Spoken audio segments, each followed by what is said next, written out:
দেশের প্রতিটি কোণা থেকে বিতাড়িত করা হবে মুজিববাদীদের। গাজীপুরে এনসিপির পথসভায় এমনটাই বলেছেন দলের আহ্বায়ক নাহিদ ইসলাম। এর আগে টাঙ্গাইলে পদযাত্রা পথসভা করে জাতীয় নাগরিক পার্টি। সেখানে নাহিদ ইসলাম বলেন, ধর্ম অবমাননা এবং নবীজিকে কটূক্তির অবশ্যই যথাযথ বিচার হতে হবে এবং সেটা আইনের মাধ্যমে হতে হবে, কিন্তু সেই ঘটনাকে কেন্দ্র করে হিন্দু ধর্মাবলম্বীদের উপর হামলা চালানো হলে তা মেনে নেওয়া হবে না। নতুন ব্লেন্ডে আরো রিচ অ্যারোমায় সেলন ফ্যামিলি ব্লেন্ড টে। জেলায় জেলায় চলছে জাতীয় নাগরিক পার্টির জুলাই পদযাত্রা।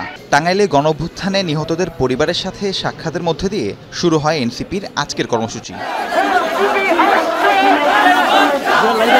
পরে শহরের শামসুল হক তরুণ এলাকা থেকে বের হয় পদযাত্রা।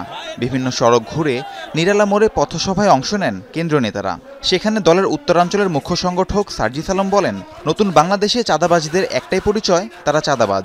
যারাই চাঁদাবাজদের নিরাপত্তা দেওয়ার চেষ্টা করবে তাদেরকেও চাঁদাবাজদের ভাগিদার হিসেবে দেখা হবে। আমরা চাঁদাবাজি দেখতে চাই না।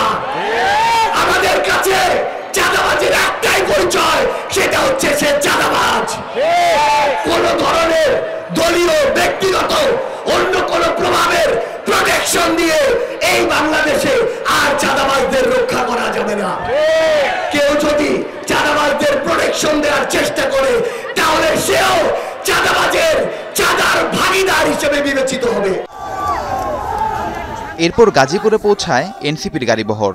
সেখানে মাওনায় পথসভায় দলের আহ্বায়ক নাহিদ ইসলাম বলেন, বাংলাদেশের প্রতিটি কোণা, প্রতিটি ইঞ্চি থেকে মুজিববাদীদের বিতাড়িত করা হবে। নতুন বাংলাদেশ গড়ার যে স্বপ্ন গণঅভ্যুত্থানকালীন সময়ে সবাই দেখেছিল, সেই লক্ষ্যে এখনো লড়াই করে যাচ্ছে এনসিপি। আমাদের লড়াই শেষ হয় নাই। আমাদের একটি নতুন বাংলাদেশের জন্য লড়াই চলমান আছে।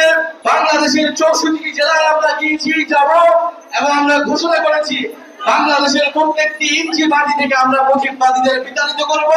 সবশেষে জয়দেবপুর রাজবাড়ী এলাকায় পথসভায় অংশ নেন এনসিপি নেতারা। রাহিম সারোয়ার, যমুনা নিউজ।